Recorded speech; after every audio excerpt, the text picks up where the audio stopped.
વાતાવરણમાં પલટો આવ્યો છે। હવામાન વિભાગની આગાહીના પગલે ભર ઉનાળે વરસાદી માહોલ સર્જાયો છે। શહેરમાં વરસાદી માહોલ સાથે ધૂળની ડમરીઓ ઉડી હતી, પરંતુ બીજી રીતે જોઈએ તો આ ગરમીથી લોકોને રાહત ચોક્કસથી મળી છે।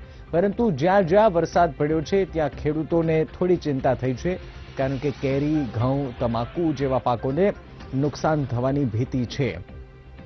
કમોસમી વરસાદના કારણે ખેડૂતોમાં ચિંતા છે, પરંતુ અમદાવાદ શહેરની જ્યારે વાત કરીએ તો વાદળછાયું વાતાવરણ અને ગરમીથી લોકોને આંશિક રાહત મળી છે। હવામાન વિભાગે પણ જણાવ્યું હતું કે 48 કલાક એ થોડા રાહતના રહેશે, એટલે કે ગરમી ઓછી અને વાદળછાયું વાતાવરણ રહેશે।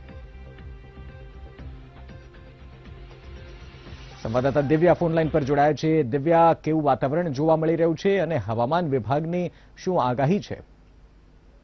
ખાસ કરીને જણાવી દો કે વેસ્ટર્ન ડિસ્ટર્બન્સની અસરના કારણે જે વાતાવરણમાં એકાએક 3 દિવસ સુધીના પલટોની જે આગાહી આપવામાં આવી હતી, કાલ મોડી રાતથી જે વાતાવરણમાં અચાનક પલટો આવી ગયો છે। દિવસ દરમિયાન વાદળછાયું વાતાવરણ રાજ્યભરમાં રહ્યું હતું।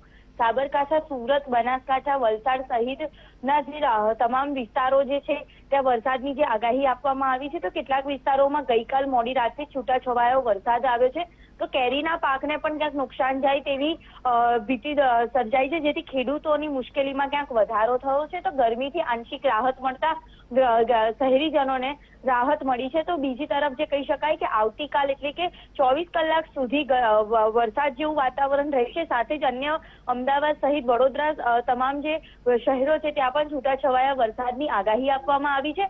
તો બીજી તરફ જે રીતે કહી શકાય કે પવનોની ગતિ જે તેજ હોવાના કારણે માછીમારોને પણ 24 કલાક સુધી દરિયો ન ખેડવા માટેની પણ સૂચના આપી દેવામાં આવી છે। બિલકુલ દિવ્યા, ધન્યવાદ જાણકારી માટે।